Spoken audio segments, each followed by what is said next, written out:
হবে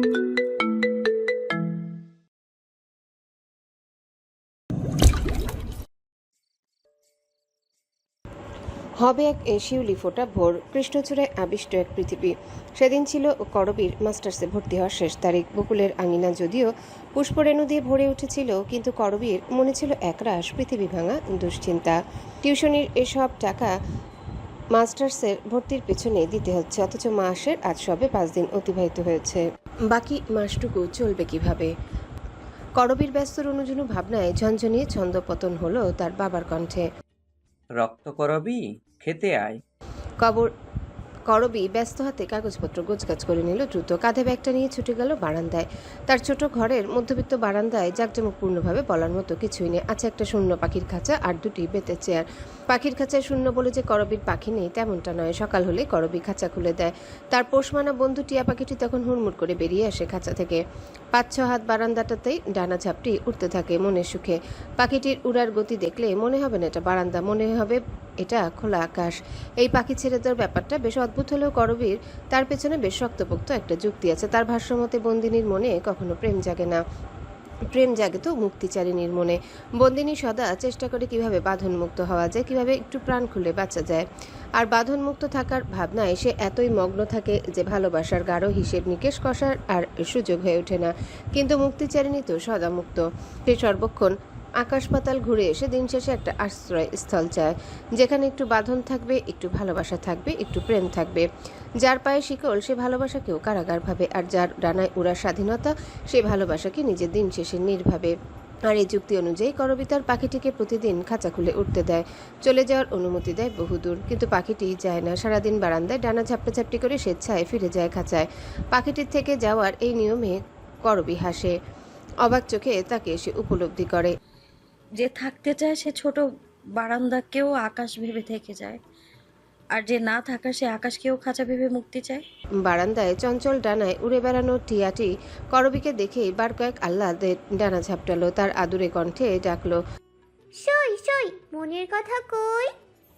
করবী হাসলো, বলল, আমারে না কইলে কারে কইবি বানি, কইয়া ফেল। করবীর উত্তর শুনেও টিয়াটি তার আর মনের কথা বলে না। বলবে কিভাবে? সে যে কেবল এতটুকুই বলতে শিখেছে বাবার কাছ থেকে। বাকিটুকু যখন শিখবে তখন টিয়াও নিশ্চয়ই তার মনের কথা বলবে। আচ্ছা, টিয়াটিরও কি মন আছে? হয়তো আছে। মন আছে বলেই তো করবীর ভালোবাসা বুঝে থেকে গেছে। মন না থাকলে তো সে কবেই উড়াল দিত বিশাল আকাশের খোঁজে। এই পৃথিবীতে সকলেরই মন আছে, ঘাসপাতা আকাশ নদীর, কেবল মন নেই মানুষের। তাই তো তারা বিশাল পেলেও বিস্তরের লোভে উড়ে যায়। প্রেম ভালোবাসার পিছু টানো তাকে আটকে রাখতে পারে না। যথারীতি টিয়া পাখি থেকে বিদায় নিয়ে করবী উপস্থিত হলো রান্নাঘরে। ছোট্ট রান্নাঘর তাদের। সেখানেই তার বাবা মেয়ে পেট পুড়ে মন ভরে খেয়ে নিতে পারে। বাবা মেয়ের ছোট্ট এই সংসার, ছোট দুটো ঘর, একটা ছোট টিয়ার ছোট বারান্দা নামক আকাশ, আর ঘুণে ধরা কয়েকটা আসবাবপত্র ছাড়া তেমন কিছুই নেই। হ্যাঁ, আরেকটা জিনিস অবশ্য আছে, তা হলো আধ পুরানো এই রুমের পাঁচিল জুড়ে অভাব অনটনের এক মুঠো সুখ। গরম ভাতে সিদ্ধ আলুর অর্ধেকটা ঘি দিয়ে মাখিয়ে মুখে পুড়ে নিতে নিতে করবী বাবাকে শুধালো, বাজা লাগবে আব্বা? কিছু তো নেই মনে হয়, আমাকে বলো কি লাগবে, নিয়ে আসবো। তৈয়ব হোসেন তখন ডাল নামাচ্ছিলেন। মেয়ের কথায় একগাল হেসে বললেন, 2টো ডিম নিয়ে আসিস তো। গত 4-5 দিন যাবৎ এক আলু সিদ্ধ দিয়েই ভাত খাচ্ছিস। সারাদিন এত খাটাখাটুনি করিস, শরীরের তো শক্তি লাগবে নাকি? করবী মাথা নাড়ায়, আবারও ভাত মুখে পুড়ে নিয়ে বলে, ভাবছি আজ মাছ আনবো। ডাক্তার বললেন তোমার প্রোটিনের অভাব, মাছ মাংস আনতেই হবে। মেয়ের কথায় বড় বিরক্ত হলেন যেন। বাবা মুখ চোখ কুঁচকে বললেন, ডাক্তারদের কথা ধরিস না তো এত। আজকালকার ডাক্তারদের ভরসা হয় না। একবার তো হালিম চাচাকে ডাক্তার বলল তোর চাচা নাকি ক্যান্সার, বেশি দিন বাঁচবে না। অথচ তোর হালিম চাচা বেশি দিন বাঁচল, শেষমেশ মরল স্ট্রোক করে। করবীর এই গল্প মুখস্থ, এটা নতুন নাম। যতবার সে তার বাবাকে ডাক্তারের কথা বলে, ওষুধের কথা বলে, খাবারের কথা বলে, ঠিক ততবার তার বাবা এই গল্প শোনাবেন। কিন্তু সে তো জানে তার বাবা যে ভিতরে ভিতরে মেয়ের এক একটা দিন কত যুদ্ধ করে যায়। তাই মেয়ের কাঁধের চিন্তার ভার কমাতে সব গল্প বুনেন। বেঁচে থাকার যুদ্ধে কিছুটা ধৈর্য একটু বাড়ানোর গল্প সাজান। করবীর খাওয়া শেষ হয়, ঝটপট মুখ ধুয়ে উঠে যায় ব্যস্ততা নিয়ে। বাবার ওষুধের প্রেসক্রিপশনটা আলগোছে ব্যাগের ভিতর নিয়ে নেয়। বাবার কাছ থেকে বিদায় নিয়ে বেরিয়ে যায় বাসা থেকে। ব্যাগে টাকা মোট 13,000। তার মাঝে 5,000 চলে যাবে বাসা ভাড়ায়, আর থাকবে 8,000, ভর্তির জন্য লাগবে 4,000 এবং অবশিষ্ট হাতে থাকবে আর 4,000। এই ব্যয়বহুল বাজারে 4,000 টাকা দিয়ে সে কীভাবে মাস পার করবে তার কিছু কাল্পনিক হিসাব করে নেয়, কিন্তু হিসেব শেষে বিরাট গরমিল। এত অল্প টাকায় মাস টেনে নেওয়া যে সম্ভব নয়। হতাশার শ্বাস ফেলে। টিউশনি করি আর হবে না, একটা চাকরি অন্তত পেতেই হবে। নিম্ন মধ্যবিত্তের এই অভাব অনটনের হিসাব মিলাতে মিলাতে করবি চলে এলো মেন রাস্তায়। মেন রোড থেকে তাদের বাড়িটা বেশ খানিকটা ভিতরে এবং বহু পুরনো দোতলার এক ফাটল ধরা দালান সেটা। বাড়িটিতে মোট 4টা পরিবার থাকে এবং 4টা পরিবারেই করবিদের মতন। টাকা পয়সা থাকলে কি এমন একটা বাড়িতে থাকতে চাইতো না? নেই বলেই থাকে, বাড়ি ভাড়াও তো কম। শহরে এত কমে সচরাচর বাসা পাওয়া যায় না। করবি ঘড়িতে সময় দেখলো অনেকটাই দেরি হয়ে গেছে, যত দ্রুত সম্ভব কলেজে পৌঁছাতে হবে। তাই আজ টাকা পয়সার হিসেব না করেই বাস ধরলো। রং থিতিয়ে আসা ওড়নাটা দিয়ে ঘরমাক্ত মুখটা মুছে নিল। আজকাল বড্ড গরম পড়েছে, নাকি তার শরীর এখনো আরামপ্রিয়? শরীর কি ভুলে গেছে বাবার যে রোজগার নেই বহুদিন? ভার্সিটির কাজ মেটাতে মেটাতে করবির প্রায় লেগে গেল অনেকটা সময়। তখন অন্তরিক্ষে ভানুর তেজ বেশ। ঘড়ির কাঁটায় সময় দেখে নিল 4:20। তার পেট ক্ষুধায় মুচড়িয়ে এলো। সেই সকাল 8টায় খেয়েছে, খিদে লাগা স্বাভাবিক, অথচ তার এখন পড়াতে যাওয়ার সময় হয়েছে। বাসায় গিয়ে খেয়ে আসবে তা সম্ভব না। বাইরে হোটেলে খাওয়ার বিষয়টাকে তার টাকা অপচয় বলে মনে হলো। অতঃপর 7-5 না ভেবে সে কলেজের সামনে পার্কটাতে ঢুকে পড়লো। একটা খোলামেলা চায়ের দোকানের বেঞ্চিতে গিয়ে বসলো। একটা শুকনো রুটি আর চায়ের অর্ডার দিয়ে কিছুক্ষণ ঝিমিয়ে নিল। করবি দেখতে বেশ সুন্দর, অপ্সরা কিংবা পরীর মতন। মুখে কোনো প্রসাধনী ছাড়াই তাকে মনে হচ্ছে রূপকথা সিন্ড্রেলা। মাঝারি আকারের চুলগুলো ঢিলে খোপায় ছেড়ে রেখেছে কাঁধে। চোখে আছে গতদিনের কাজলে লেপটে যাওয়া কিছুটা ছায়া। করবি ঝিমিয়ে যাওয়া মুহূর্তেই তার চা আর রুটি এলো। ভীষণ খিদে থাকায় সে বেশ তাড়াহুড়ো করে খাবারটা খেলো। এতটুকু খাবারেই তার রাক্ষসের মতন খিদেটা নিভে গেল দ্রুত। সে উঠে গেল বিল দিতে এবং ঠিক সেই মুহূর্তেই ঘটল বিপত্তি। বিল দিতে গিয়ে সে আবিষ্কার করলো তার ব্যাগে অবশিষ্ট টাকাগুলো নেই। কোথায় গেল? করবির বুকে হুট করেই মোচড় দিয়ে উঠল। ততক্ষণে দোকানদার তাড়া দিলেন। আফা টাকাটা দেন। করবি ব্যাগ তন্ন তন্ন করে খুঁজলো। একেবারে জায়গায় দুইবারের জায়গায় 4বার, কিন্তু টাকাটা নেই তার এখনো মনে আছে। ভর্তি টাকাটা দেওয়ার সময়ও বাকি টাকাগুলো ছিল। তারপর ভিড়ে দাঁড়িয়ে ফর্মালিটিগুলো পূরণ করার সময় কি তার টাকাগুলো কেউ নিয়ে নিল? করবির মাথায় যেন আকাশ ভেঙে পড়ল। আসার সময় বাড়ি এলাকে পায়নি বলে বাসা ভাড়াটাও দিতে পারেনি। সব টাকা ব্যাগেই ছিল। তার 1 মাসের সম্বল সব শেষ হয়ে গেল, সব শেষ। দোকানদার হয়তো করবির লাল হয়ে যাওয়া মুখমণ্ডল দেখে কিছু আঁচ করতে পারলেন। আর মানুষের স্বভাব অসহায়কে আরো অসহায় করে দেওয়া। সেই স্বভাব অনুসারে দোকানদার হাঁকডাক শুরু করলেন। প্রয়োজনের তুলনায় বেশি রুক্ষ হয়ে বললেন, টাকা না থাকলে আপনারা খাইতে আইসছেন কেন? টাকা দেন, নাহি কিন্তু খবর আছে। দোকানদারের আকস্মিক হাঁকডাকে করবি আরো দিগ্ভ্রান্ত হলো। প্রায় কাঁদো কাঁদো হয়ে মলিন কণ্ঠে বলল, চাচা, আমার টাকাটা পাচ্ছি না। একটু আগেও টাকাগুলো ছিল, এখন পাচ্ছি না। দোকানদার খেপে গেলেন। মগের মুলুক নাকি? আমার টাকা দিবেন এখনই। আপনাকে ধান্দা আমরা জানি না ভাবছেন? করবি হাত জোর করলো, মিনতি স্বরে বোঝানোর চেষ্টা করলো, কিন্তু দোকানদার বুঝতে নারাজ। একে একে রঙ্গ তামাশা দেখতে মানুষের ভিড় বাড়লো। কেউ কবরীর হয়ে সুপারিশ করলো টাকাটা মাফ করে দেওয়ার, আর কেউ দোকানদারের হয়ে হুমকি ধামকি দিল। ঠিক এই মুহূর্তে সে লজ্জায় অপমানে করবির মাথা ঘুরে গেল। ইস, জীবন তার পরীক্ষা এমন বাজেভাবে নিচ্ছে। শেষমেশ কিনা সম্মানের নিলামি দেখতে হচ্ছে। ঠিক সেই মুহূর্তেই বাগবিতণ্ডার একই ধরনের কথার বিপরীতে একটা ভিন্ন কথা ভেসে এলো। কত টাকা হয়েছে? আমি দিচ্ছি। ব্যাস, সকল উৎসুক দৃষ্টি ঘুরে গেল সেই ব্যক্তিটির দিকে। করবিও তাকালো ফ্যালফ্যাল করে। একটি পাঞ্জাবি পরিহিত শ্যামলা বর্ণে সুপুরুষ এগিয়ে এলো। 100 টাকার একটা নোট দোকানদারের দিকে এগিয়ে দিয়ে বলল, ভার্সিটির সামনে দোকান বসিয়ে ছাত্রছাত্রীর দুঃখই যদি না বুঝেন, তাহলে তো আপনার এই দোকান এখানে টিকবে না চাচা। রাখুন টাকাটা। ওর বিলটা রেখে বাকি টাকাটাও রেখে দিয়েন নিজের কাছে। ভবিষ্যতে আবার কেউ এমন বিপদে পড়লে তাকে এমন বিভ্রান্তিতে ফেলবেন না। আমার এই টাকাটা ধরুন, তার জন্য আগে থেকেই দিয়ে রাখলাম। জনসমাগম অবাক নয়নে তাকিয়ে রইল। সেই সুন্দর চিন্তার পুরুষটি এবার জনসমাগমের অবাক দৃষ্টিকে উপেক্ষা করে বলল, ভিড় না করে কেউ একজন সাহায্য করলেই তো পারতেন। মানুষের বিপদে মজা নেওয়ার মতন অমানবিকতা নিয়ে বেঁচে না থাকলেও পারেন আপনারা। ব্যাস, এতটুকু কথাতেই ভিড় খালি হয়ে গেল। জনশূন্য হয়ে গেল জায়গাটি। কেবল একধারে বহুক্ষণ যাবৎ এখানে বসে ঝিমুতে থাকা কুকুরটি অবশিষ্ট রইল। আগন্তুকের এহেন সাহায্যে কৃতজ্ঞতায় নুয়ে গেল কবরী। বারংবার বলতে লাগলো, আপনাকে অনেক ধন্যবাদ। আপনি না থাকলে কি যে হতো। ধন্যবাদ। আগন্তুক মুচকি হাসলো। করবীর হাতে 500 টাকার একটা নোট ধরিয়ে দিয়ে বলল, এটা রাখো। টাকা তো বোধ হয় হারিয়ে ফেলছো। রাস্তায় তোমার প্রয়োজন হতে পারে, পরে সময় করে না হয় শোধ করে দিও। করবী দোনো করে টাকাটা নিল। এখন অতিরিক্ত আত্মসম্মান দেখানো মানেই আবারও রাস্তায় কোথাও না কোথাও সম্মানহানির মুখোমুখি হওয়া। এর চেয়ে টাকাটা নিয়ে নেওয়াই উত্তম। করবী টাকাটা নিল এবং সাথে আগন্তুকের ফোন নাম্বারটিও নিল। কথা দিল খুব দ্রুতই পরিশোধ করে দিবে টাকাটা। অপরিচিত লোকটা হাসলো, ঘাড় কাত করে বলল, দিও সময় করে, সমস্যা নেই। আমাকে ভার্সিটিতেই পাবে। আমি ভার্সিটির পুরনো স্টুডেন্ট। সকলে তিমির ভাই বলেই ডাকে। নাম বললেই হবে। আজ যাই, আমার কাজ আছে। করবী ঘাড় কাত করলো, তবে কিছু একটা মনে হতেই বলল, আমার নাম কবরী। পরে যদি না চিনেন তাই নামটা জানিয়ে রাখলাম। ধন্যবাদ দিয়ে ছোট করবো না স্যার। কখনো যেন আপনার উপকারে আসি, দোয়া করবেন। তিমির ঘাড় কাত করলো, খানিক হেসে বলল, স্যার রেখে এত ফর্মাল হওয়ার প্রয়োজন নেই। রক্ত করবি, তুমি আসতে পারো এখন। করবী আর কথা বাড়ালো না। লোকটা তার সাথে কথা বাড়াতেও চায় না, বুঝতেই সে পথ ধরল। পেছন থেকে সে তিমির নামক লোকটার রাশভারী কণ্ঠ শুনতে পেল। লোকটা কাউকে ডেকে যেন বলছে, ইমন, কলেজের সামনে এমন দোকানদার বসে কিভাবে? ওনার একটা ব্যবস্থা করে দে শীঘ্রই। এমন অস্বস্তিতে ফেলা মানুষজনের প্রয়োজন নেই এখানে। আর কিছু বলছে লোকটা, কিন্তু করবী শুনতে পায়নি। অনেকটা পথ যাওয়ার পর সে আবারও পিছু ফিরে দেখল, কিন্তু শ্যামবর্ণের সেই সুদর্শন পুরুষটি ভুল করেও তাকায়নি একটিবার। তবে করবী তাকিয়েছে। তার 24 বছরের জীবনে সেই প্রথম কোনো পুরুষকে দ্বিতীয়বার ঘুরে দেখছে, অথচ সেই পুরুষ কিনা একবারও চাইল না। এই প্রথম কেউ বোধহয় করবীর আগুন ফুলকির মতন রূপ দেখেও আগ্রহ নিয়ে তাকালো না। পথে ধারে ঝিমিয়ে এসেছে রোদ। একটা ক্লান্ত সন্ধ্যা তখন। শহরের পথঘাট সেজে উঠেছে কৃত্রিম আলোয়। করবী টিউশন করিয়ে বের হয়েছে মাত্র। তার ভীষণ লজ্জা লাগছে। টিউশনির বাসায় স্টুডেন্টের আম্মুর কাছে সে আগামী মাসের বেতনের অগ্রিম চাইতেই মহিলা কেমন উগ্র আচরণ দেখালেন। মুখ ঝামটা দিয়ে বললেন, এত টেহা টেহা না কইরা একটু ভালো কইরা পড়বার মন দিলেও তো পারো। আমার পোলার হাতে লেখা দিন দিন বাজে হইতেছে দেখতেছি পারো না।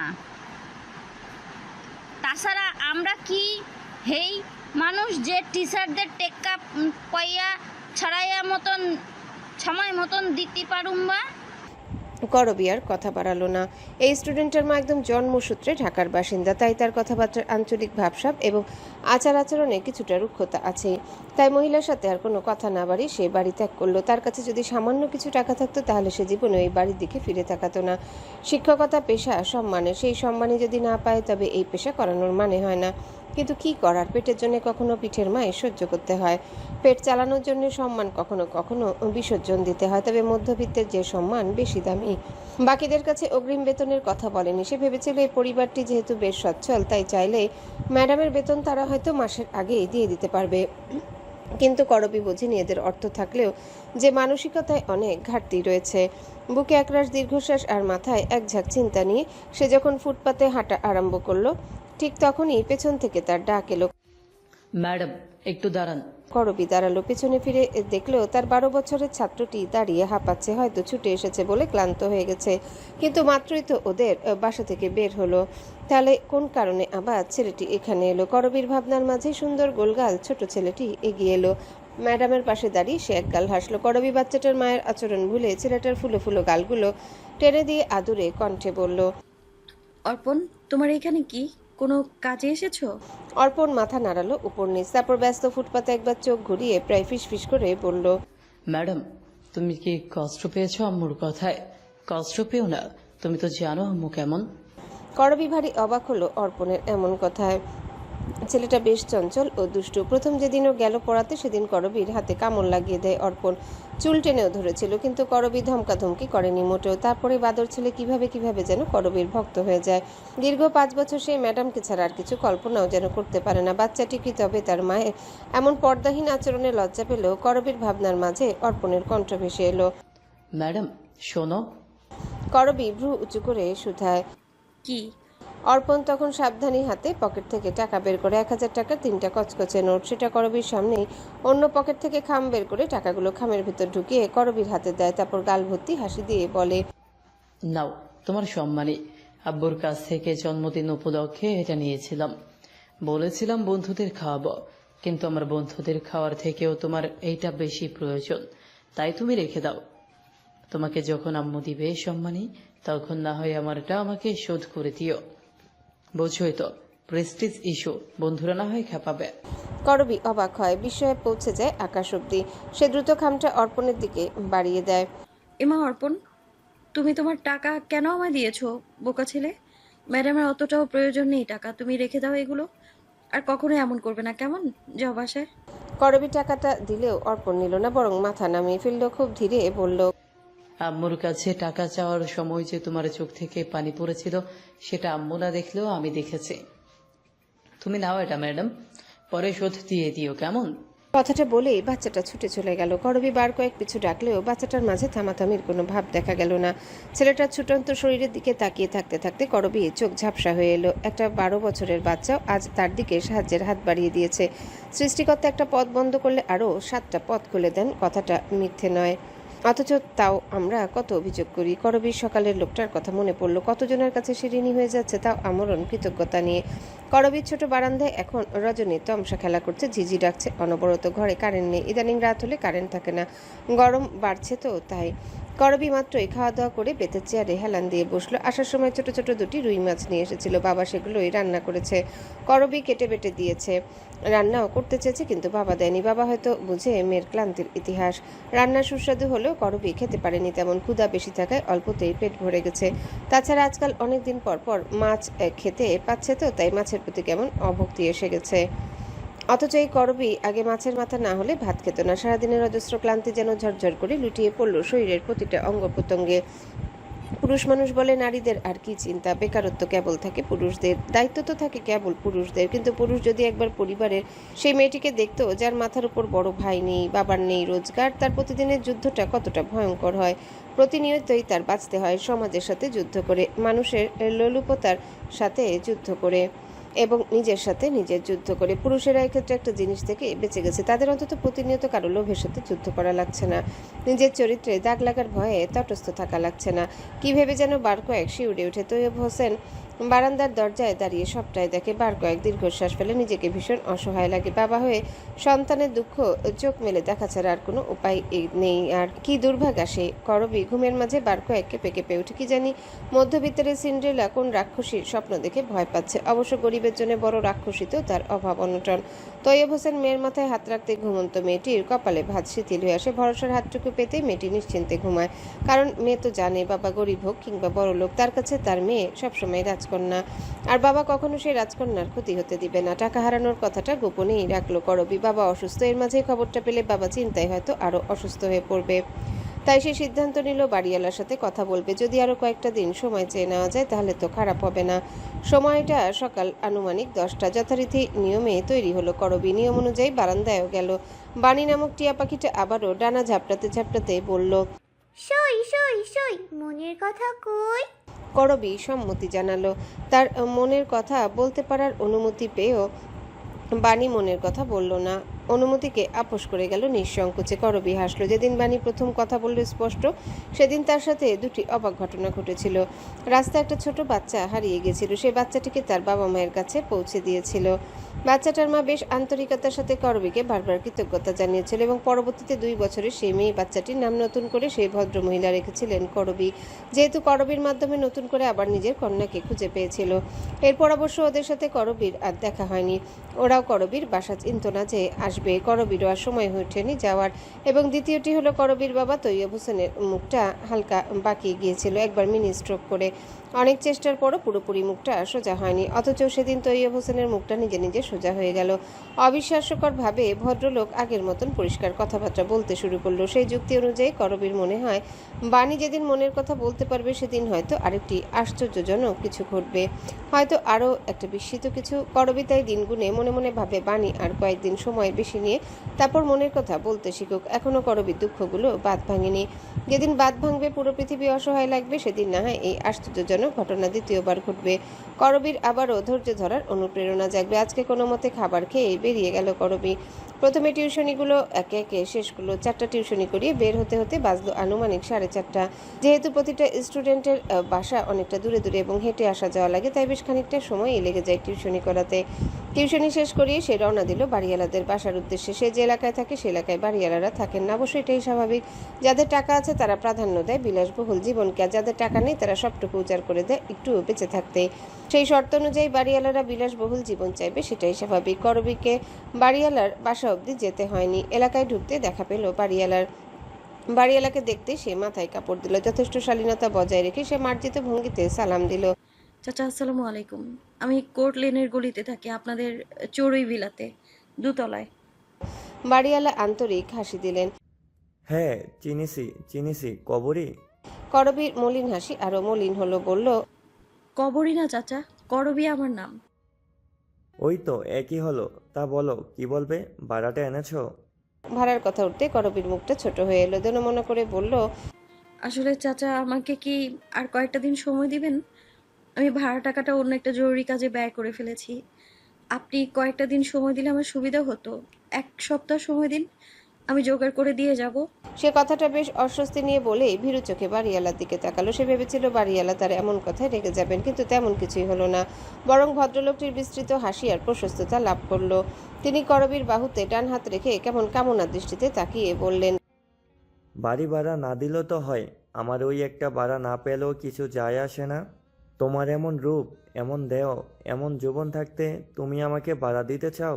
বরং চলো বাড়ায় কাটাকাটি করে ফেলি। আমি বাসায় ভাড়া দিলাম আর তুমি দেহ ভাড়া, কেমন হবে? কথাটা থামতেই লোকটার লোভনীয় চাহনিতে ঘিনঘিন করে উঠল করবীর শরীর। কি জানি কি হলো, সদা সকল পরিস্থিতিতে ঠান্ডা থাকা মেয়েটা ভয়ঙ্কর মূর্তি ধারণ করলো। সশব্দে বাবার বয়সী লোকটার গালে চর বসিয়ে দিল। নিস্তব্ধ এলাকায় এই চরের শব্দে যেন শহরের নিঃসঙ্গ কাকও ভীত হলো। অথচ করবীর দৃষ্টি তীর্যক, রাগী শরীর তার কাঁপছে। সে একদলা থুতু মেরে বলল, তো জিবা টেনে ছিঁড়ে ফেলবো পাপি লোক। থেমে নেই ভদ্রলোকটি, বরং আক্রোশে ফেটে পড়ে বলল, এই মাসেই আমার বাড়ি খালি করবি? আর তোর এই রূপ কিভাবে এই রাহুল ব্যাপারের বিছানায় আসে, কেবল সেটাই দেখিস। করবী আর কথা বাড়ায় না, ছুটে চলে যায় সেই স্থান থেকে। ঘৃণা অপমানে তার মাথা ঘুরে আসে। এই নিষ্ঠুর শহরে নারীরা বেঁচে থাকা যে কত বড় কষ্টের, বড় যন্ত্রণার। এই বুঝি প্রাণ নিল শকুনে আর ইজ্জত নিল পুরুষে। হাঁটতে হাঁটতে ফুরায় নাই পথ, দীর্ঘ থেকে দীর্ঘ হয় গন্তব্যে পৌঁছানোর রাস্তা। করবী ঘেমে নিয়ে একাকার হয়ে যায়। ফুটপাতের কিনারায় থাকা ছোট প্লেগ্রাউন্ডটাতে গিয়ে বসে। ব্যাগের ভেতরে থাকা ফোনটা অনবরত বাজছে। নিশ্চয়ই বাবা কল করেছে, কিন্তু করবীর ফোনটা রিসিভ করার শক্তি হয় না। ব্যাগের চেন খুলে ছোট বাটন ফোনটা হাতে নেয়। বাবা, লেখাটা ঝাপসা হতে থাকে চোখের পাতায়। তার বড় ইচ্ছে করে বাবাকে নালিশ দিতে, হাহাকার করে বলতে, এই পৃথিবী করবীদের ভালো থাকতে দিচ্ছে না। বাবা, এই পৃথিবীর যে বাণীর মতো মন নেই। কিন্তু সব কথা যে আর বলা হয় না শেষ অবধি। যেমন বলা হলো না এই কথাটিও। ঠিক সেই মুহূর্তে করবীর মুখের সামনে একটা পানির বোতল এগিয়ে দিল কেউ। পুরুষালী ভরাট কণ্ঠে বলে, যুদ্ধে নেমে কাঁদতে নেই রক্ত করবি, অপর পক্ষ তাহলে দুর্বল ভাববেছে। করবী অবাক হয়। অবাক নয়নে তাকিয়ে দেখে গতদিনে সেই শ্যামবর্ণের পুরুষটি দাঁড়িয়ে আছে। ঠোঁটে তার মিহি হাসি। সন্ধ্যার নিয়ন আলো ঝিমানো। একাধারে বসে থাকতে থাকতে করবীর বিকেল পেরিয়ে সন্ধ্যা হয়েছে। সে এক ধ্যানেই বসা। তার সামনে তিমির নামক লোকটা ওনার একজন বন্ধু নিয়ে পুরো পার্কের এতিম অসহায় বাচ্চাগুলোর সাথে বসে আড্ডা দিচ্ছে। তাদের প্রত্যেকের হাতেই একটা একটা করে প্যাকেট, যেখানে সাদা চিকন চালের ভাত, আলু ভাজা, 2 টুকরো করে মাংসের তরকারি। 7-8 জন বাচ্চা, সাথে ওনারা 2 জন। করবীর হাতের বোতলটায় পানি এখনো অর্ধেক। লোকটি তাকে পানির বোতলটা দিয়েছিল। করবী অবাক হলো। তিমির নামক লোকটাকে দেখলে মধ্যবিত্ত মনে হয় না, উচ্চবিত্ত পরিবারেরই ছেলেই মনে হয়। তার বন্ধুর মাঝেও একটা বনেদি ভাব আছে। অথচ কি সুন্দর দুজন, জাতপাতের ভেদাভেদ ভুলে শিশুদের সঙ্গী হয়েছে। লোকটা কি প্রায়ই আসে এখানে? জিজ্ঞেস করা হলো না আর এই প্রশ্নটি। ওদের খেতে দেখে করবীর পেটেও ক্ষুধারা নৃত্য করে উঠল। তার সারাদিনের অভুক্ত থাকার গল্প মনে পড়ল। তন্মধ্যে তিমিরের পাশে থাকা তার বন্ধু পার্থিব ডাকলো করবীকে। করবি, আসো আমাদের সাথে যুক্ত হও। করবী হাসলো, আন্তরিকতার সাথে বলল, এই তো দেখছি চোখের শান্তি মিলছে। পার্থিব প্রত্যুত্তরে হাসলো আর ডাকলো না। ততক্ষণে করবীর ফোনে সখানে কল চলে এসেছে। করবীর এবার শরীর ঝাড়া দিয়ে উঠে দাঁড়ালো। না, আর এখানে বসে থাকা যাবে না। বাবাটা বোধহয় চিন্তাই শেষ। করবী তপ্ত শ্বাস ফেলে বিদায় নিতে গেল তিমিরদের কাছে। আমি আসছি তাহলে, আমার বাসায় যেতে হবে। তিমির খেতে খেতে এক পলক চাইলো, মৃদু কণ্ঠে বলল, ঠিক আছে। তবে পার্থিব কথা বাড়ালো। এগিয়ে দিয়ে আসবো? করবী ডানে বামে মাথা নাড়ালো, কৃতজ্ঞতার সাথে বলল, ধন্যবাদ ধন্যবাদ ভাইয়া, আমি যেতে পারবো, আপনি খাবারটা শেষ করুন। পার্থিব তবুও জোরাজোরি করলো, কিন্তু তিমির রইল নির্লিপ্ত। পার্থিবের অতিরিক্ত জোরাজোরির এক পর্যায়ে তিমি শান্ত স্বরে বলল, তুই না থাকলেও ও একা যেতে পারবে। এতদিন যেমন গিয়েছে, একা হাঁটার সাহসটুকু ওর আছে। তুই খা। পার্থিব চুপ হয়ে গেল। এরপর করবি যেন স্বস্তি পেল। মনের যেই জোরটা সে হারিয়ে ফেলেছিল তাই যেন আবার খুঁজে পেল। ঠিকই তো, সে তো একা হাঁটার সাহস বহু বছর ধরে রপ্ত করেছে, তবে আজ কেন পারবে না? নির্ভরতা পেলেই নির্ভরশীল হওয়া মোটেও উচিত কাজ নয়। এতে নির্ভরশীলতা হারালে মানুষ একা হয়ে যায়। তিমির নামক লোকটা করবিকে করবির মতনই ট্রিট করছে। এটা খারাপ নয়, বরং বেশ ভালো একটা ব্যাপার। সবসময় সবাই আমাদেরকে আমাদের নিজস্বতার সাথে মিলাতে পারে না। যারা পারে তারা অসাধারণ, কিন্তু তবুও করবীর কোথাও একটা খটকা লেগেই যাচ্ছে। তার এত সুন্দর রূপকেও যে পুরুষ চোখ নামিয়ে সম্মান করে সে শুধুই অসাধারণ নাকি অন্যতম? মনের প্রশ্ন মনে রেখেই করবী হাঁটা ধরল। ঝিমিয়ে আসা রাস্তা, ঝিম ধরায় মস্ত শহর এত বেশি অসুন্দর নয়, পাষানো নয়। এই শহরের বুকেও কেউ কেউ বড্ড কোমল, বড্ড আদুরে। করবী তপ্ত শ্বাস ফেলল। যুদ্ধ করতে করতে কেটে গেল আরেকটা দিন। আর কতকালে যুদ্ধ চলবে? নিজের সাথে নিজের, জীবনের সাথে নিজের, সমাজের সাথে নিজের। আর কতকাল কেটে যাবে তপ্ত শ্বাস ফেলে ফেলে?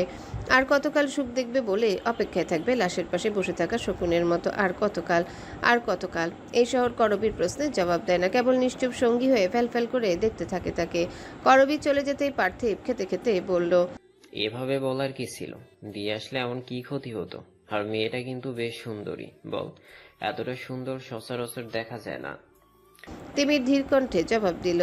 হয়তো খেয়াল করে নিতে এমন। তিমিরের কথায় আশ্চর্যজনক ভাবভঙ্গি করলো পার্থিব। এত সুন্দর মেয়েকেও যে খেয়াল করে না, সে আদৌ পুরুষ না মহাপুরুষ? পেটের কথা পেটে না রেখে পার্থিব বিস্ময়ে ভরা কণ্ঠে বলল, তুই আদৌ পুরুষ তো ভাই? কথাটার বিপরীতে সশব্দে চর পড়ল তার বাহুতে। তারপর আবারও খেতে আরম্ভ করলো দুজনায়। দিন যায় দিনের নিয়মে, প্রকৃতির নিয়মে। সকাল থেকে রাত হয় এবং রাত থেকে আবার সকাল। করবীর দিনও চলে যাচ্ছে সেই নিয়মে, কিন্তু দিনের ছন্দে এগিয়ে যাওয়া করবীর জন্য হয়ে পড়েছে চ্যালেঞ্জের। আর যাই হোক, 3000 টাকা দিয়ে তো আর সংসার চালানো যায় না। সময়টা ঠিক সাজালো দুপুর। করবী বসে আছে তার বারান্দায়, হাতে একটা বই। খুব মনোযোগ দিয়ে সে বইটা পড়ছে। বাসায় কারেন্ট নেই। রান্নাঘরে শোনা যাচ্ছে খুটখাট শব্দ। বাবা হয়তো রান্না করছে। বাবাটা কেন জানি করবীকে রান্নাঘরে ঢুকতেই দেয় না। ভাবে আগুনের তেজ হয়তো মেয়েটা নিতে পারবে না, অথচ বাবা তো আর জানে না প্রতিনিয়ত সমাজের তেজে পুড়ে পুড়ে খাঁটি হয়ে উঠেছে তার মেয়ে। সব আগুন যে পুড়িয়ে ছাই করে না, কিছু কিছু আগুন খাঁটিও করে। কিছু পুড়ে যাওয়া ভালো, কিছু উত্তপ্ততা ভালো। আজ দিনটা শুক্রবার, তাই করবী বাসাতেই রয়েছে। গরমে ঘেমে নেই, একাকার অবস্থা। গ্রীষ্মকালের এই সময়টা বাতাসও কেমন যেন উষ্ণ বয়। আর দুপুরের দিকে তো প্রকৃতি যেন ঝিম ধরে থাকে, কোথাও কোনো বাতাস নেই। দূর থেকে কর্কশ কণ্ঠে ডেকে যায় কেবল কাক। কেমন হইচই নেই, কোলাহল নেই, মনে হয় যেন নিশার স্বপ্নের মতোই নিস্তব্ধ সব। বাণী পুরো বারান্দা জুড়ে উড়ে বেড়াচ্ছে। একটু পরপর এসে করবীর নাম ধরে ডাকছে স্পষ্টভাবে। বাণী অনেক কথাই নকল করতে পারে, কেবল মনের কথাটি আর বলতে পারে না। ঠিক গম্ভীর এই গ্রীষ্মের দুপুরে করবীদের দরজায় কড়া নাড়ল কেউ। একবার, দুবার না, বার কয়েক। করবীর বইয়ে ডুবে থাকা মস্তিষ্ক সজাগ হয়ে উঠল। তাদের বাসায় তো কেউ আসে না সচরাচর, তাও এমন ভর দুপুরে। তবে কে এলো? বাড়িওয়ালা কি? করবীর মনে এবার ভয় ঢুকে গেল। বাবাকে সে সেদিনের কথা কিচ্ছু বলেনি। যদি আজ বাড়িওয়ালার কথা সেদিনের পরিস্থিতি আজ করে ফেলে তাহলে তো বিপদ। বাবা হয়তো এটা মানতে পারবে না। তড়িৎ গতিতে তাই উঠে দাঁড়ালো। সে প্রায় কিছুটা ছুটে গেল দরজার দিকে। একবার রান্নাঘরে উকি দিয়ে দেখার চেষ্টা করলো বাবা কি করছে। যখন দেখলো তার বাবা রান্নাতেই ব্যস্ত, দরজার শব্দ শুনেনি, তখন সে স্বস্তির শ্বাস ফেললো। এই ভয় নিয়ে বেঁচে থাকা যায় আদৌ? করবী নিজেকে ধাতস্থ করলো। ধীর হাতে খুললো দরজাখানা। মাথায় তার ঘোমটা টানা, তার পেছনেই বাণী উড়ে বেড়াচ্ছে। দরজা খুলতেই এলাকার ছোট একটা টিনটিনে পিচ্চিকে দাঁড়িয়ে থাকতে দেখলো। ছেলেটা করবীকে দরজার সামনে দেখতেই সাথে সাথেই বলল, নিচে হিরণ ভাই দাঁড়িয়ে আছে ভাবি, আপনারা যাইবার কইছি, আপনাকেও বাড়ির নিচেই হয়ে আছে। ছেলেটা কথাটা উগরে দিয়ে ছুটে চলে গেল, যেন রাজ্যের কাজ ফেলে এসেছে সে। হিরণের কথা শুনতেই করবীর মুখ চোখ অন্ধকার হয়ে এলো। আবারও উকি দিয়ে রান্নাঘরে তাকালো। দেখলো এবারও বাবা রান্নায় নিমগ্ন, শুনতে পায়নি কিছু। আসলে রান্নাঘরটা মেন দরজা থেকে একটু ভেতরের দিকে বলে দরজা অবধি দেখা যায় না রান্নাঘর থেকে, তাই বাবা বুঝেনি হয়তো। করবী আলগা হাতে দরজা টেনে দিল। কিছুটা স্বাভাবিক হয়ে চলে গেল নিচে। ধীরে ধীরে সাথে সাথে সিঁড়ি বেয়ে নিচে নামতেই তাদের বাড়ির আধা খোলা গেটের সামনে বাইকের সাথে হেলান দিয়ে দাঁড়িয়ে থাকতে দেখলো হিরণ নামের ছেলেটিকে। বরাবরের মতোই ছেলেটা সিগারেট ফুঁকছে, হাতে রুমাল পেঁচানো, শার্টের বোতাম খোলা, ভেতরের কালো রঙের গেঞ্জিটা দেখা যাচ্ছে কাটা, ডান ভ্রুটা কুচকানো। কিছু ভাবছে হয়তো। করবী মাথা উঁচু করলো। মুখের আদল আগের তুলনায় বেশ খানিকটা শক্ত করে জিজ্ঞাসা করলো, কি ব্যাপার, ডেকেছেন কেন? করবীকে দেখেও ছেলেটা সিগারেট ফেললো না, আগের ন্যায় ফুঁকতে লাগলো। কেবল পরিবর্তন হলো তার ধোঁয়া ছাড়ার স্থান। এতক্ষণ সোজা ধোঁয়া ছাড়লো, এখন মুখটা কিছুটা ডান দিকে ফিরিয়ে ধোঁয়া উড়াচ্ছে, যেন করবীর মুখে না লাগে। প্রশ্ন করে চুপ করে রইল করবীর উত্তরের আশায়। হিরণ মন মতো সিগারেট ফুঁকে অবশেষে সিগারেটটা ছুঁড়ে মারল রাস্তায়। সেটা পা দিয়ে পিষতে পিষতে বলল, শুনলাম নতুন বাসা দেখছো। করবী থমকালো। এই ভয়টাই পাচ্ছিল সে। এই হিরণ অবধি না আবার খবরটা পৌঁছে যায়, কিন্তু যেখানে বাঘের ভয় সেখানেই সন্ধ্যা হয়। নিয়ম অনুসারে এখানেও সন্ধ্যা হলো। নিজের ভয়টা নিজের ভেতরে মাটি চাপা দিয়ে করবী মৃদুমন্দ কণ্ঠে শুধালো, কে বলেছে? তুমি কি ভাবো আমাকে খবর দেওয়ার লোকেরাও ভাব? যে খাবারটা দিয়েছে ভুল দিয়েছে এমন কিছুই না। করবীর কথা শেষ হতে ঝংকার তুলে হাসল লোকটা। বাইকের গ্লাসে তাকিয়ে চুল ঠিক করতে করতে বলল, ভুল দিলে তোমার মঙ্গল, কিন্তু ঠিক দিলে তোমার জন্য ভয়ঙ্কর হবে। আমার চোখের সামনে থেকে দূরে যাওয়ার চেষ্টাও করো না, ফল ভালো হবে না রুবি। লোকটার শীতল কণ্ঠে হুমকির বিপরীতে করবী জবাব দিল না। তবে বাণী করবীর মাথার উপর উঠতে উঠতে বার কয়েক বলল, অসভ্য হিরণ, অসভ্য হিরণ। বাণীর কথায় হিরণ মুখ কুচকালো, কিছুটা ধমকে বলল, রুবি, তোমার এই টিয়ারে কিন্তু একদিন মায়ের ভোগে পাঠিয়ে দেব। এটার মুখ এত চলে? করবী বাণীকে ইশারা দিল, ডাকলো, চুপ করতে বলল, কিন্তু বাণী আর শুনল কই, সে নিজের মতন বলতেই লাগলো। ঠিক সেই মুহূর্তে ধূপধাপ শব্দ করে সিঁড়ি থেকে নেমে আসতে দেখা গেল বিন্দুকে। করবীদের বিল্ডিং এর ছাদের এক কোণায় যে রুমটা, সেখানে থাকে বিন্দুরা। 16-17 বর্ষীয়া মেয়েটি, গায়ের রং বেশ চাপা, পরনে তার কটকটে হলুদ রঙের একটা সুতির 3 পিস, গলায় পুঁতির মালা, কানেও সে পুঁতির কানের দুল, ঠোঁটে চকচকে লাল রঙের লিপস্টিক দেওয়া, নাকে মাঝারি আকারের একটা নাকফুল। আপাত দৃষ্টিতে তাকে ভীষণ সেকেলে এবং বিদঘুটে দেখতে লাগছে। কালো গায়ে এর একটা রঙও মানাচ্ছে না। ঢেউ ঢেউ চুলগুলোতে চুপচুপে করে তেল দেওয়ার কারণে গায়ের কালো রঙটা আরও তেলতেলে কালো দেখাচ্ছে। তবে করবী বিশেষ কোনো অদৃশ্য কারণে মেয়েটাকে পছন্দ করে। দেখা যায় তাদের দুজনের অবসর সময় কাটে দুজনের সঙ্গে টুকটাক কথা বলে। দুজনের বয়সের মোটামুটি পার্থক্য থাকলেও দুঃখ ভাগ করার সময় তারা হয়ে যায় সমবয়সী। বিন্দু সিঁড়ি বেয়ে নেমেই ঝলমলে হাসি দিল, চিকচিক করা অক্ষি যুগল দিয়ে ঘুরিয়ে ঘুরিয়ে দেখলো হিরণকে। এরপর লাজুকতার ন্যায় লজ্জা নিয়ে শুধালো, হিরণ ভাই যে ভালো আছো?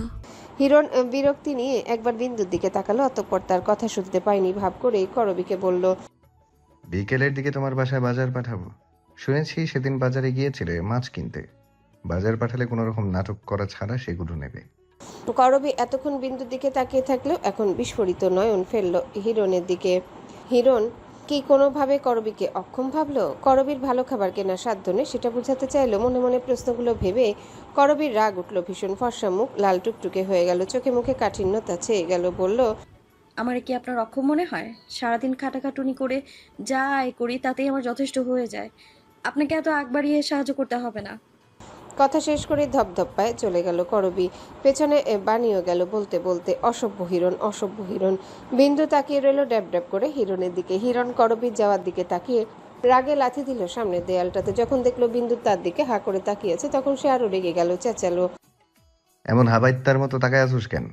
খায়া ফেলবি আমারে? নে খা, অসভ্য মেয়ে। যা বাসায় যা, তোর এই ক্যাটক্যাটে হলুদ রংটা দেখে আমার মাথা ঘুরাচ্ছে। অসভ্য বিন্দু। বিন্দু তৎক্ষণাৎ চোখ নামিয়ে ফেলল। এত রাগের বিপরীতে লাজুক হেসে বলে, তোমারে সুন্দর লাগছে হিরণ ভাই, মনে হচ্ছে সিনেমার নায়ক। তুমি এত সুন্দর কেন? হিরণ জবাব দিল না। বেশ গতিতে বাইকটা স্টার্ট দিয়ে সাঁ করে ছুটে চলে গেল। বিন্দু তবুও তাকিয়ে রইল। বাণী বারান্দা থেকে বারবার বলতে লাগলো, অসভ্য হিরণ, অসভ্য বিন্দু, অসভ্য হিরণ, অসভ্য বিন্দু। সকাল সকাল তৈরি হলো করবী। এই তো সময় মাত্র 8:30। ঘুম ভেঙেছে ভীষণ ভোরে। সারা রাত ঠিক মতো ঘুম হয়নি। এ আর নতুন কি, প্রায় সময় তার ঘুম হয় না। এমন নয় যে ঘুম আসে না, ঘুম আসে ঠিকই, কিন্তু চোখ বন্ধ করলে যেন চোখের পাতায় নৃত্য করে অভাব, অনটন আর দুশ্চিন্তা। তারপর ঘুম যে কোথায় ছুটে পেলায় আর আসে না। তাছাড়া খুব ছোটবেলা থেকেই করবীর ঘুম নিয়ে সমস্যা। ওর মা যখন হারিয়ে গেল তখন ওর বয়স 4। আধো কণ্ঠে ভীষণ পাকা পাকা কথা বলতো, দুষ্টুমি করতো বাড়ির উঠোন জুড়ে। মা বাবার একমাত্র আহ্লাদের সম্পদ ছিল কিনা সে। এরপর একদিন তার রূপকথার মতো জীবনে আছড়ে পড়ল ভয়ঙ্কর কালবৈশাখী জ্বর। মা হারিয়ে গেলেন হুট করে। তারপর থেকে সমাজ তাকে কেমন বাঁকা নজরে দেখা আরম্ভ করলো। যেখানেই পেত সেখানেই ছোট করবীকে সকলে উৎসুকতা নিয়ে প্রশ্নে জর্জরিত করত। কিরে, তোর মা হুট করে কোথায় গেল? কারোর সাথে পালিয়ে গেছে নাকি? শুনলাম তোর বাবা বলছেন তোর মা মারা গেছেন। তোর মাকে যেদিন পাওয়া গেল না, সেদিন রাতেই নাকি শহরের এক জায়গায় একটা মহিলার মাথাহীন লাশ পাওয়া গেল। সেই লাশটা নাকি তোর মায়ের ছিল। আরও কত কি। ছোট করবী ফ্যালফ্যাল নয়নে প্রশ্নগুলো শুনতো।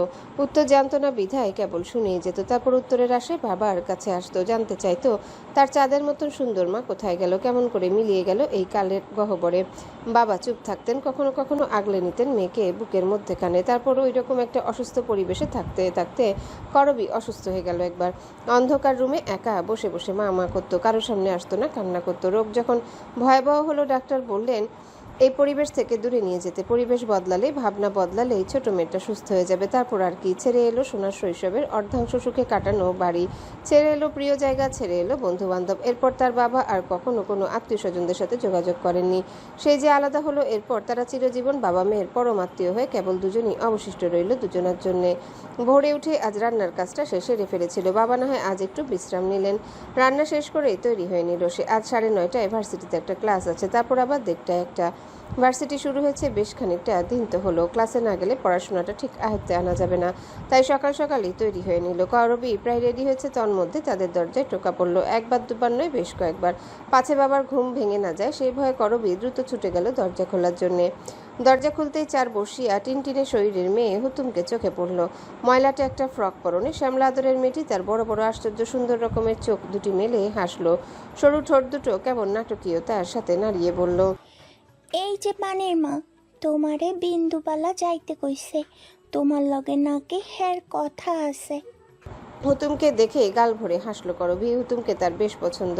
হুতুম বিন্দুর বোন। বিন্দুর চেহারা অবয়বের সাথে হুতুমের পুরো মিল। তারা যে দুজন দুজনের আত্মীয়তা চেহারা দেখে স্পষ্ট বোঝা যায়, কিন্তু দুজনের মাঝে কিছু পার্থক্য রয়েছে। বিন্দুর চোখের মণি কালো মিচমিচে হলেও হুতুমের চোখের রং গাঢ় বাদামি, বিদেশিদের যেমন হয় না তেমন, এবং চুলগুলো কোমর অবধি, তাও মাঝামাঝি রকমের সোনালি। কি যে সুন্দর লাগে বাচ্চাটাকে, মনে হয় জলজান্ত পুতুল, গরিবের ঘরের মিষ্টি পুতুল। করবীর মাঝে মাঝে মনে হয় হুতুম যদি কোনো বড়লোকের ঘরের মেয়ে হতো, তাহলে হয়তো হুতুমের গায়ের রংটা সঠিক যত্নে দারুণ ঝলমলে হয়ে যেত। কিন্তু ভাগ্যের ফের, এত সুন্দর পরীটা জন্মালো একদম হতদরিদ্র ঘরে, যাদের দিন আনে দিন খায় অবস্থা। শখ করে বাচ্চা যত্ন করার সময় কই তাদের, সেজন্য গায়ের রংটা কিছুটা মলিন হয়ে গিয়েছে বাচ্চাটার। তুমি কি যাইবা নাকি বিন্দুবালারে বলুম তুমি দরজা খুইলা দাঁড়াইয়া ভাইপাই দিন কাটাইয়া ফেলতেছো? হুতুম আধো কণ্ঠের মিষ্টি কথায় হেসে ফেলল করবী। মেয়েটার গাল টেনে বলল, তুমি যাও হুতুম, আমি আসছি। হুতুমকে যেতে বলা হলেও সে গেল না। বিজ্ঞদের মতন দুহাত আড়াআড়িভাবে বুকের মাঝে গুজে বলল, না, তোমার যা কাজ আছে তা এখনই সমাধান কইরা আহো।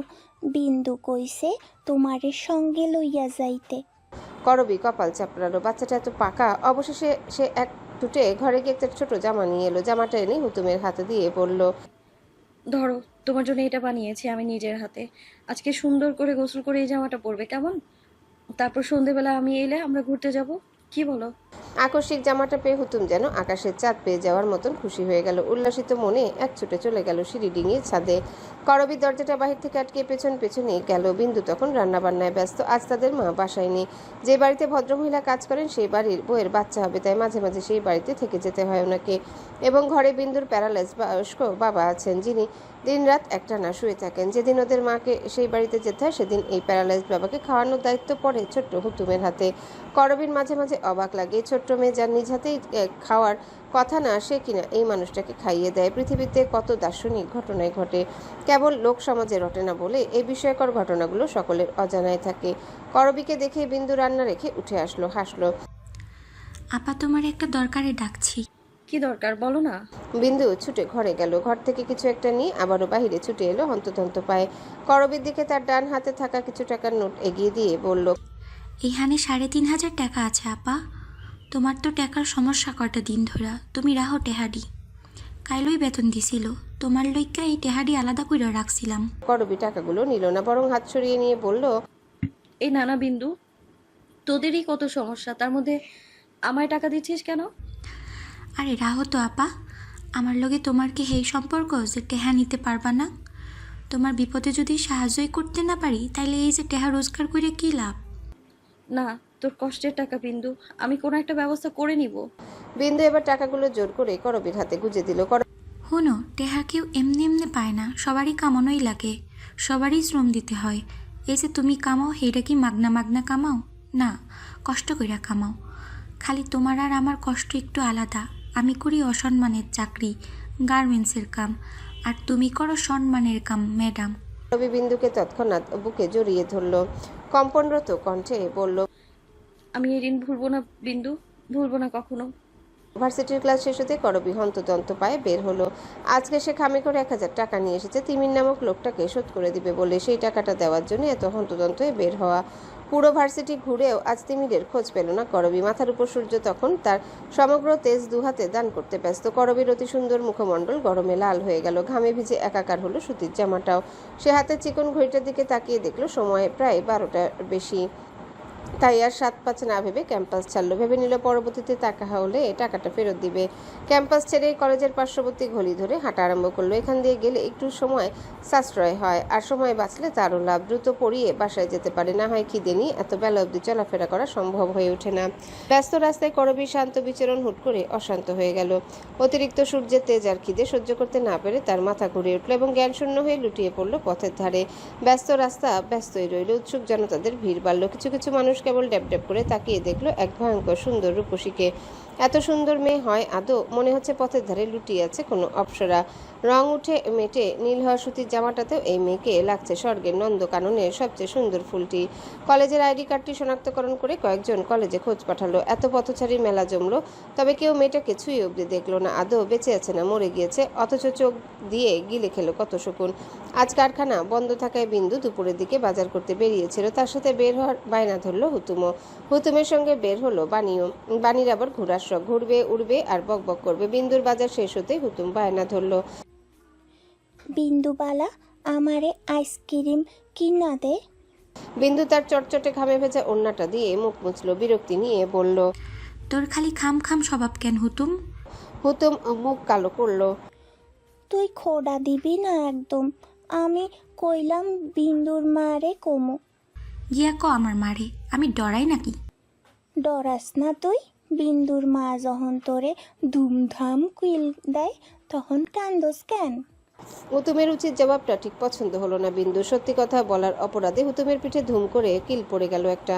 তারপর বেশ জোরে গাল টেনে বলল, আই খাওয়াচ্ছি তোর মরার আইসক্রিম। হুতুম মহা আনন্দে নেচে উঠল, কিন্তু বাণীর বোধহয় পছন্দ হলো না বিন্দুর আচরণ, তাই কয়েকবার আওড়ালো, অসভ্য হিরণ, অসভ্য বিন্দু। আইসক্রিম কিনে দোকান থেকে বের হতে পাশের টং দোকানে হিরণকে দেখলো বিন্দুরা। বরাবরের মতনই মনের আনন্দে সিগারেট ফুঁকছে সে। হিরণকে দেখেই মুখটা ঘুষে মেজে নিল বিন্দু। হাতে থাকা ব্যাগটা থেকে গাঢ় গোলাপি একটা লিপস্টিক বের করে ঠোঁটে লেপে নিল সে। আয়না ছাড়া লিপস্টিক দেওয়ার ফলে কিছু লিপস্টিক ছড়িয়ে গেল ঠোঁটের বাহিরেও। তারপর হেলতে দুলতে সে উপস্থিত হলো টং দোকানে। আরে হিরণ ভাই, তুমি এখানে যে? বিন্দুর কণ্ঠটি যেন নিমতে তো ঠেকলো হিরণের কাছে। সে বিন্দুর দিকে এক পলকও তাকালো না, তবে সিগারেট ফেলে দিল হুতুমকে দেখেই। তারপর দুহাতে হুতুমকে টেনে নিয়ে বলল, কিরে হুতুম পেঁচা, তুই এই রোদে রাস্তায় বেরোইছিস কেন? পরে তো কাইল্লা হইয়া যাবি বিন্দুর মতন।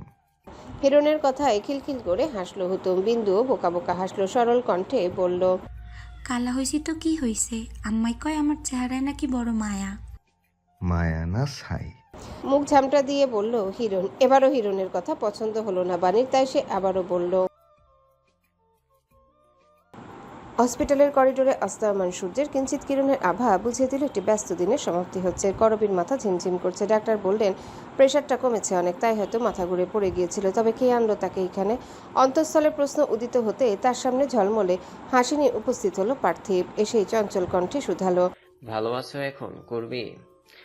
করবী মাথা নাড়ালো। সেই যে বেডে শুয়ে আছে, তার আশেপাশে আরও এমন বেড 15-20টা। সেই কারণে রোগী এবং তাদের আত্মীয় স্বজনের হইচয়ের কারণে মাথাটা একটু ভার হলো তার।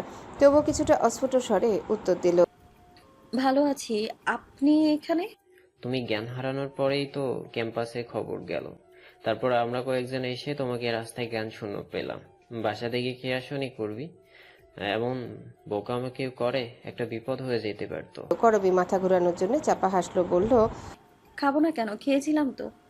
সে তুমি কতটুকু খেয়েছো তা তোমার রিপোর্টই বলে দিয়েছে। এবারের জবাবটা এলো অন্য কারোর কণ্ঠ থেকে। করবী মাথা হেলিয়ে পার্থিবের পেছনে তাকাতেই দেখলো তিমির দাঁড়িয়ে আছে। তার একটা হাতে ডকুমেন্ট, একটা হয়তো রিপোর্টগুলো, আর এক হাতে বিশাল দানবীয় আকারের একটা পলিথিন ব্যাগ, যেটা দেখে বোঝা যাচ্ছে এর ভেতরে রং বেরঙের ফল দিয়ে ভরা। করবী আমতা আমতা করলো, আসলে তাড়াতাড়ি বের হতে গিয়ে খেতে মনে ছিল না। তোমার যে পাকস্থলিতে আলসার আছে সেটা মনে আছে তো? করবী এবার আরো হতভম্ব হলো। তার যে পাকস্থলিতে ছোট আলসার দেখা দিয়েছিল সেই কথা তো ও কাউকে কখনো জানায়নি। তবে ভদ্রলোক জানলো কিভাবে? করবীর দ্বিধাদ্বন্দ্বে আচ্ছাদিত মুখমণ্ডল দেখে তিমির বোধহয় কিছুটা আঁচ করতে পারলো। তাই সেই সংশয় পরিষ্কার করতে সে কিছুটা ব্যাখ্যার্থে বলল, আমি জানতাম না, ডাক্তার জানালেন। এখানে আসার পর তোমার বেশ কয়েকটা পরীক্ষা নিরীক্ষা করা হয়েছে, সেই সুবাদেই জানাতা। যার আলসার আছে সে কিভাবে খালি পেটে থাকে আমাকে একটু বোঝাও তো। এটা কতটা ঝুঁকিপূর্ণ জানো না? শেষের প্রশ্নটুকু বেশ কৈফিয়তের ভঙ্গিতেই ছুড়ল তিমির। করবি মাথা নত করলো, আশেপাশ হাতড়ে অজুহাত খুঁজতে গিয়ে ফিরে এলো অজুহাতবিহীন। এমন অস্বস্তিকর পরিবেশকে শীতল করতেই পার্থিব বলল, থাক তিমির, হয়তো ওর তাড়াহুড়ো ছিল তাই খায়নি, বাদ দে। তিমির বাদ দিল অবশেষে। ঠিক তন্মধ্যে করবির ছোট ভাঙাচোরা ফোনটা বেজে উঠল। করবি এদিক ওদিক ঘুরল ফোনের খোঁজে, কিন্তু পেল না। অথচ রিংটোনের শব্দটা বেশ কাছে থেকে আসছে বোঝা যাচ্ছে। ঠিক তখনই তিমির নিজের পকেট থেকে করবির ফোনটা বের করে এগিয়ে দিল। করবি কৃতজ্ঞতার হাসি দিয়ে ফোনটা রিসিভ করলো। ফোন রিসিভ করতে অপর পাশ থেকে ঝাঁঝালো একটা কণ্ঠস্বর শোনা গেল। এই তুমি কি আর পড়াইবা পারবা না? না পড়াইবার পারলে কইয়া দিবা, পারো না? কোনো দায়িত্ব জ্ঞান নাই তোমার? কয়টা বাজে দেখছো? কখন আইবা কও দেহি? করবি কিঞ্চিত লজ্জা পেল তার ছাত্রের মায়ের কথায়। তাছাড়া তার ফোনটা নষ্ট হওয়ার কারণে অপর পাশের শব্দটা ভীষণ বেশি শোনা যায়। হয়তো পার্থিব এবং তিমিরও সেটা শুনেছে। করবি লাজুক স্বরে বলল, আন্টি আর 40 মিনিটের মধ্যে আসছি। কোথাও যেতে পারবে না বলে দাও। তিমিরের রুক্ষ কঠিন স্বরে করবি চোখ উল্টে তাকালো, মিনমিন করে বলল, যেতেই হবে। কোথাও যেতে হবে না, তুমি বলো যে এখন পারবে না ফার্স্ট। করবি আমতা আমতা করলো। এই মহিলা ভয়ঙ্কর, তাকে এখন এই কথা বললে ওনার কথা ট্রেন বুলেটের গতিতে ছুটবে। এদিকে তিমিরও তাকিয়ে আছে শক্ত চোখে। করবি কিছুক্ষণ দৌড়ামনা করে অবশেষে ভদ্র মহিলাকে বললেন, আজকে না আসলে সমস্যা হবে আন্টি? মহিলা রেগে গেলেন বোধহয়, ফুলকির বেগে বললেন, আজকে না, আর কোনোদিনও আসবার প্রয়োজন নাই। কথাটা বলেই সংযোগ বিচ্ছিন্ন করলেন ভদ্রমহিলা। অসহায় চোখে তাকালো করবি। টিউশনিটা আজ গেল বুঝি। কিভাবে যে সংসার চলবে তপ্ত এক শ্বাস ফেলল সে। ভীষণ ক্লান্ত লাগছে, অথচ আর এত চিন্তা নিতে পারছে না সে। আর কত? তিমির গম্ভীর কণ্ঠে বলল, শিক্ষকতার পেশা সম্মানের, যেখানে সম্মানই নেই সেখানে এই পেশার মর্ম কি রইল? করবি হতাশ চোখে দৃষ্টি নিবদ্ধ করলো সাদা ঝকঝকে ফ্লোরে। উদাস ভঙ্গিতে উত্তর দিল, পেটে খিদে থাকলে সম্মানের পাঠ কেবল নথিবদ্ধ বিদ্যা মনে হয়। সম্মান দিয়ে আর যাই হোক সংসার চলে না। করবির মলিন কথায় নিবিড় হয়ে গেল পরিবেশ। কেউ আর টু শব্দটুকু করলো না। ডাক্তার এলেন আবার। করবিকে আরেকটু পরীক্ষা নিরীক্ষা করলেন, কিছুদিন বিশ্রামের পরামর্শ এবং কিছু ওষুধপত্র লিখে ছুটি দিয়ে দিলেন। হসপিটাল থেকে বেশ সাবধানের সাথে বের করলো তিমির, ভীষণ যত্নে। এতটা যত্ন বহুদিন তাকে কেউ করেনি। প্রাপ্তবয়স্ক করবি কিছুটা বয়স ভুলে নির্লজ্জ হলো, যেন আর চোখে প্রায় 4-5 বারই তিমিরকে দেখলো। শেষবার তো চোখে চোখও পড়লো, এবার সে একটু লজ্জা পেল। ইস, লোকটা কিছু ভেবে না বসে আবার। হসপিটাল থেকে বেরিয়ে করবি বিনীত স্বরে কৃতজ্ঞতা জানালো ওদের। বলল, রিক্সা করে দিলেই চলে যেতে পারবো। আপনাদের আজ বেশ ভোগান্তিতে ফেললাম। পাগল নাকি? তোমাকে এই অবস্থায় আমরা একা ছাড়বো নাকি? বাসা অবধি পৌঁছে দিয়েই তবে আমরা যাব। করবি এবার আতঙ্কিত হলো। বাবা অবধি অসুস্থতার খবর পৌঁছানো যাবে না, এতে বাবা চিন্তায় অসুস্থ হয়ে পড়বে। তাই সে অমত করলো। বলা যায় সাহায্য করার প্রস্তাব প্রত্যাখ্যান করলো সংশয় নিয়ে। না না, পারবো আমি। পারলে যাবে, সমস্যা নেই। এখন কিছু খেতে হবে, আমরা দুপুর থেকে না খাওয়া। তুমি তো খাওনি তাই না? তিমির খাওয়ার প্রসঙ্গ উঠাতেই করবির পেটে খিদেরা হামাগুড়ি দিয়ে যেন পড়ল। তারও যে ভীষণ খিদে পেয়েছে। পার্থিব বলল, হ্যাঁ ভাই, ভালো কথা মনে করেছিস, আমারও ভীষণ খিদে পেয়েছে। তাহলে চলো সামনের হোটেলে গিয়ে কিছু খাওয়া যাক। খিদে পেলেও করবি স্বীকার করলো না, বরং ছলচাতুরি ইচ্ছক সাজালো কিভাবে ঋণের ভার আর বাড়ানো না যায় সেটা। কিন্তু ধোপে টিকলো না সেই ছক, পৌঁছাতে দিল না তিমির। তিনজন মিলে গেল খাবার খেতে। বেশ অনেকটা দিন পর করবির খাবার প্লেটে সুস্বাদু মাংস উঠলো। কতদিন পর ঠিক মনেও করতে পারলো না মেয়েটা।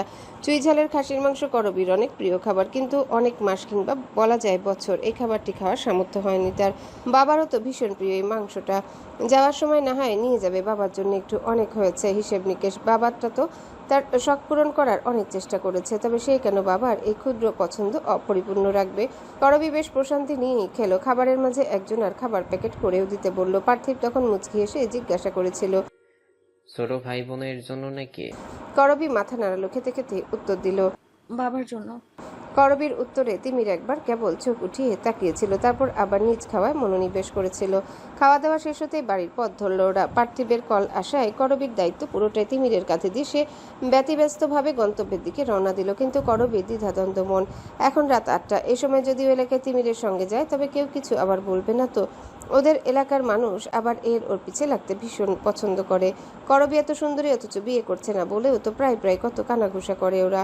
করবীর সংশয় ভরা মনের খবর বোধহয় কিছুটা আঁচ করতে পারল তিমি। শুধালো, কোনো সমস্যা?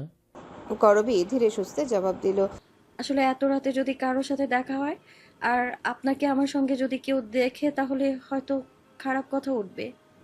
করবীর দ্বিধাযুক্ত কথায় প্রথম তিমির হাসলো। লম্বা চওড়া মানুষটা বাচ্চাদের মতন খিলখিল করে হাসলো, ভীষণ প্রাণ খোলা সেই হাসি। করবী তাজ্জব বনে গেল, কি সুন্দর হাসি লোকটার। চুপচাপ তিমির এবং হাস্যোজ্জ্বল তিমির দুজন যেন দুটি ভিন্ন মানুষ, একজনের সাথে আরেকজনের যেন কোনো যোগসূত্র নেই। করবী হতভম্ব হয়ে শুধালো, কি হলো?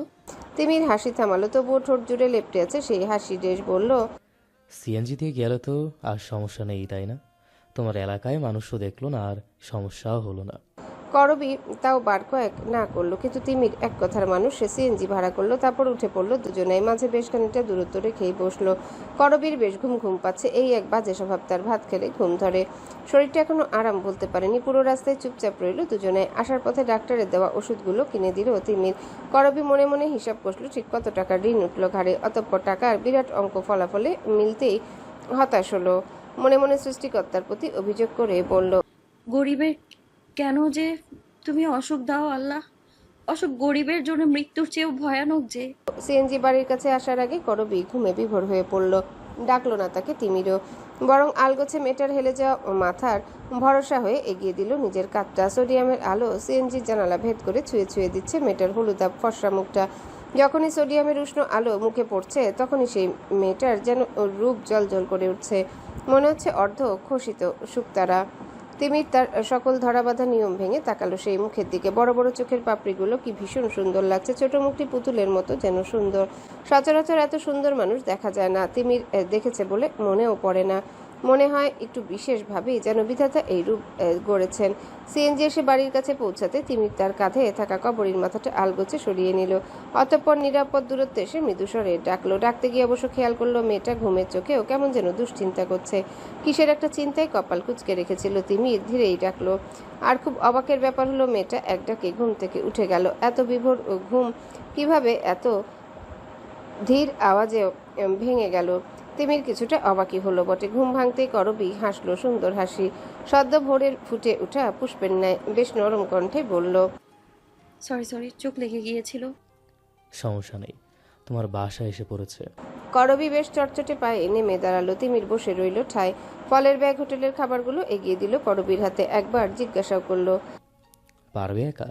করবী চঞ্চল স্বরে উত্তর দিল, পারবো। তিমির বুঝলো মেয়েটা চাচ্ছে না সে নামুক এখানে, তাই সেও আর একবারই কিছু বলল না। ভাঙাচোরা দোতলা বাড়িটার ভিতরে যাওয়া অবধি সিএনজি তার ঠায় এক জায়গায় থেমে রইল। তারপর করবী নিজের ঘরে প্রবেশ করতে দূর থেকে সিএনজির শব্দ শুনতে পেল। লোকটা বোধহয় এতক্ষণে গেল। করবীর হাতে এত জিনিস দেখেই তৈয়ব হোসেন চমকালেন, অবাক কণ্ঠে বললেন, কিরে মা, এত ফলমূল যে, এত কিছু কিনতে গেলি কেন?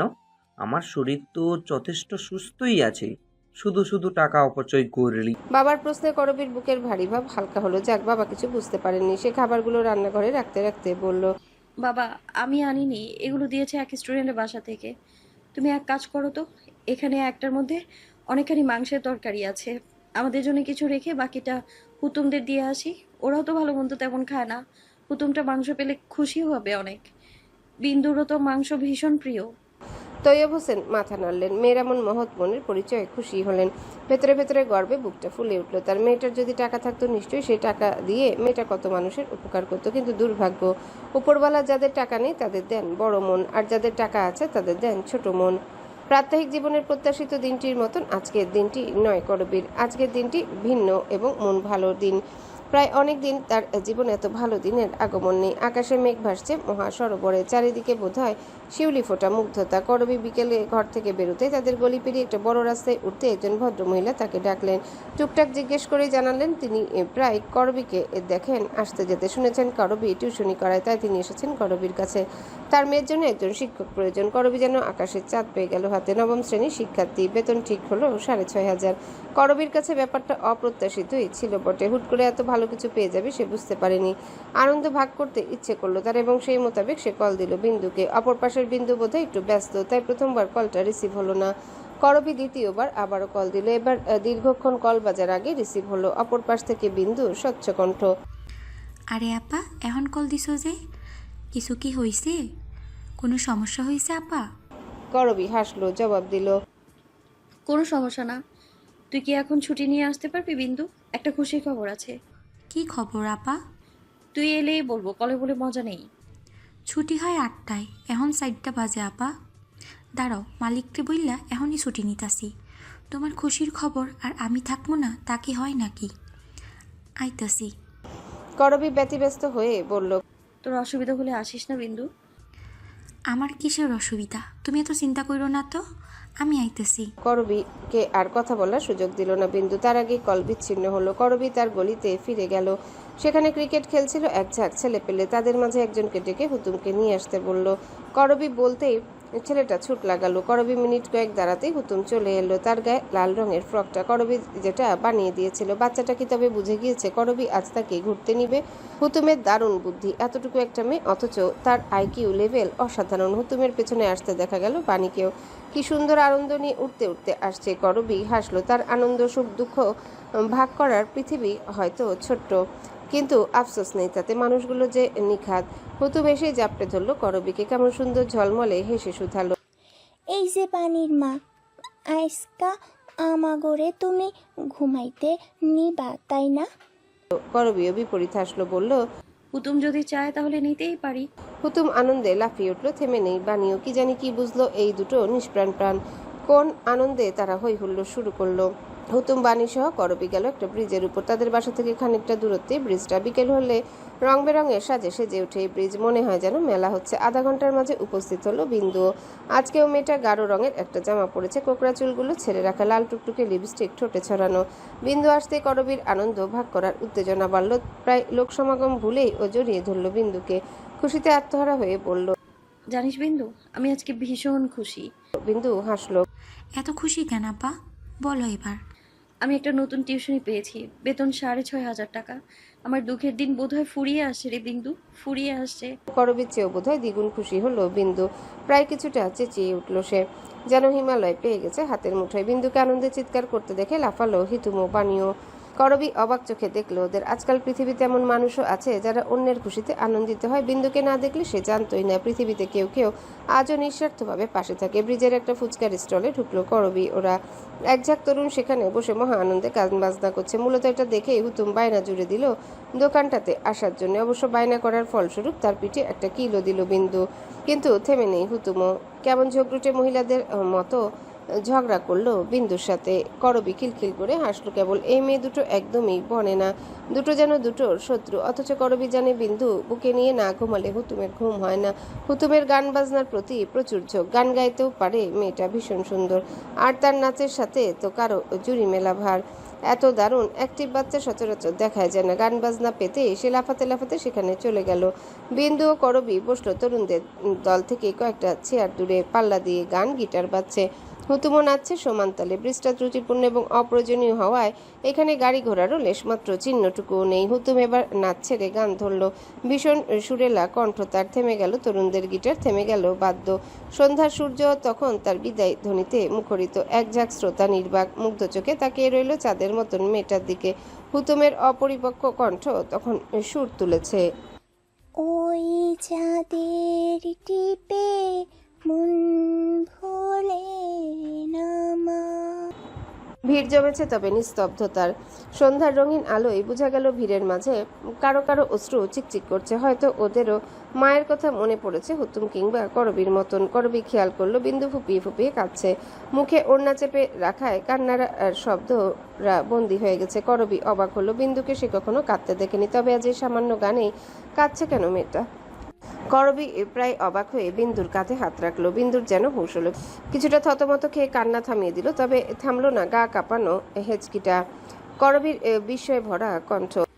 এবার কাঁদছিস কেন বিন্দু? বিন্দু নিজেকে সামলানোর আপ্রাণ চেষ্টা করলো, তবে তেমন সক্ষম হলো বলে মনে হলো না। বরং গা কাঁপানো কণ্ঠে বলল, আমার হুতুমটার ভালো হোক আপা, ভালো হোক। এই বিন্দুর গাঢ় কণ্ঠ করবীর বড় অচেনা, অপরিচিত। হুতুমের দিকে তাকানো বিন্দুর চোখ দুটোর মাঝে যে অসহায়ত্ব, মায়াটা যেন অন্যরকম, অন্য ধরনের। তবে কেমন ধরন তা ঠিক বুঝে উঠতে পারল না করবী। তার মাঝেই সকলের আহ্লাদ কুড়িয়ে ছুটে এলো হুতুম। বিন্দুর গা ঘেঁষে দাঁড়িয়ে আনন্দে দিশেহারা হয়ে বলতে লাগলো, দেখ বিন্দুবালা, সবাই আমারে কত আদর করছে, সবাই আমারে মেলা প্রশংসা করছে, ওরা আমারে চকলেটও দেছে বিন্দু। বিন্দু কোনো কথা বলল না, ঠাস করে চর বসালো হুতুমের গালে। হুতুম টল টল মলে চোখে চাইলো। চরের কারণ না জানা করবীও যেন বিস্ময় ধরছে না শেষে। হুতুমের ঠোঁট উল্টে এলো, কান্নারা অভিমানী হলো স্বর। আমারে কেন মারলি বিন্দুবালা? আমি তো তোর কাছে এখন আইসক্রিম চাই নাই। করবী মায়া করে হুতুমকে টেনে নেওয়ার আগেই বিন্দু দু হাতের আজলে আঁকড়ে ধরলো বাচ্চাটাকে। নিষ্প্রাণ চোখে চেয়ে বলল, তুই এত আনন্দ দেখাইস না হুতুম, মাইনসে বদনজর দিব। করবী ফ্যাল ফ্যাল করে কেবল তাকিয়ে রইল। অবুঝ বিন্দু এবং এই বিন্দুর মাঝে বিস্তর তফাৎ দেখতে পেল সে। এই বিন্দু অন্যরকম, বিধ্বস্ত। বিকেলটা অনবদ্য সুন্দর কাটানোর পরে নিরে ফিরল চঞ্চল প্রাণগুলো। বাসার গেটের সামনে আসতেই দেখা মিলল হিরণের। হুতুম তখন আইসক্রিম খেতে ব্যস্ত। হিরণকে দেখেই থেমে গেল করবীর পা, কিন্তু উৎফুল্ল দেখালো বিন্দুকে। সেই আগ বাড়িয়ে দিয়ে ডাকলো, হ্যালো বন্ধুরা, পরবর্তী পার্ট খুব তাড়াতাড়ি আসবে, তো সবাই অপেক্ষায় থাকো। আর চ্যানেলটি যারা এখনো সাবস্ক্রাইব করনি তারা পরবর্তী পার্ট দেখার জন্য চ্যানেলটি সাবস্ক্রাইব করে রেখো। ধন্যবাদ সবাইকে, আমাদের সাথেই থেকো।